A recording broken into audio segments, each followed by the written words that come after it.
हर किसान की लागत कम करना, उसकी फसलों की पैदावार को हर वर्ष बढ़ाते रहना, हर फसल को एमएसपी पर खरीद की गारंटी देना, उसके खेत की मिट्टी की सेहत अच्छी रखना, उसके पानी की हर बूंद से अधिक उपज लेना, उसे अच्छे बीज, खाद और कीटनाशक उपलब्ध करवाना, उसकी रासायनिक खाद पर निर्भरता कम करना, प्राकृतिक और जैविक खेती को बढ़ावा देना और उसकी आय को लगातार बढ़ाते रहना हमारी सरकार की पिछले 10 वर्षों की तरह इस वर्ष भी परम प्राथमिकताएं रहेंगी। आदरणीय अध्यक्ष जी, 9 जनवरी को हिसार कृषि विश्वविद्यालय के प्रांगण में कृषि, बागवानी, पशुपालन, मत्स्य पालन और सहकारिता से जुड़े सैकड़ों किसानों तथा कृषक उत्पादक संगठनों से जुड़े भाइयों और बहनों के साथ लगभग 5 घंटे चले विचार विमर्श में उन्होंने मुझे 161 सुझाव दिए। मुझे खुशी है कि हर वक्ता ने मेरी फसल मेरा ब्यौरा पोर्टल, ई खरीद पोर्टल, मेरा पानी मेरी विरासत, भावांतर भरपाई, फसल अवशेष प्रबंधन, प्रोत्साहन और प्राकृतिक खेती जैसी हमारी अनेक योजनाओं की भूरी प्रशंसा की तथा इन सभी नवाचारों को आगे बढ़ाने का आग्रह भी किया है।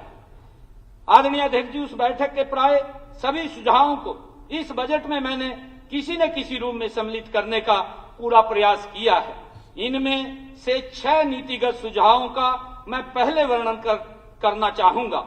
सभी किसानों का कहना था कि जहां एक और सरकार उन्हें सस्ती दरों पर अच्छे बीज, खाद और कीटनाशक उपलब्ध कराने में पूरी मेहनत करती है, वहीं हमारे समाज की कुछ काली भेड़ें किसानों को नकली बीज व कीटनाशक बेचकर बर्बाद करने का प्रयास करती हैं। किसानों को इनके चंगुल से बचाने के लिए सदन के इसी सत्र में हम एक बिल लेकर आएंगे। मेरा सभी माननीय सदस्यों से अनुरोध है कि जिस प्रकार आपने पिछले सत्र में हरियाणा कृषि भूमि लीज बिल को सर्वसम्मति से पारित किया था, उसी प्रकार आप इस बिल को भी सर्वसम्मति से पारित करें। मुझे बताया गया है कि वर्तमान में जो कृषक उत्पादक संगठन एफपीओ एक कंपनी के रूप में पंजीकृत है, उन्हें तो सरकारी योजनाओं का लाभ मिलता है, परंतु जो कृषक उत्पादक संगठन एक सहकारी समिति के रूप में पंजीकृत है, वे इन योजनाओं के लाभ से वंचित रह जाते हैं। इस अंतर को समाप्त करने के लिए हम शीघ्र ही एक नई बागवानी नीति लाएंगे, जिसके तहत मूल्य संवर्धन, भंडारण, प्रौद्योगिकी, मार्केटिंग, प्राकृतिक व जैविक बागवानी को दोनों प्रकार के एफपीओ के माध्यम से प्रोत्साहन दिया जाएगा। गत 8 मार्च को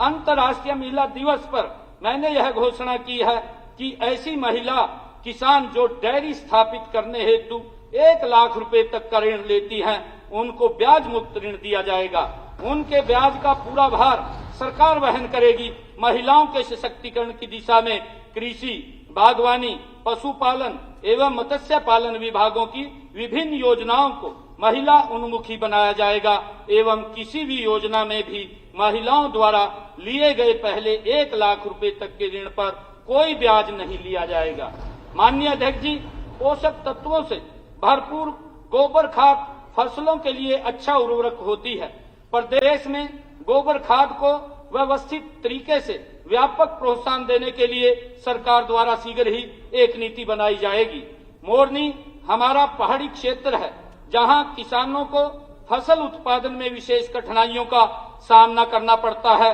यहां के किसानों की आय बढ़ाने के लिए सरकार शीघ्र ही एक विशेष कार्य योजना बनाएगी। आदरणीय अध्यक्ष जी,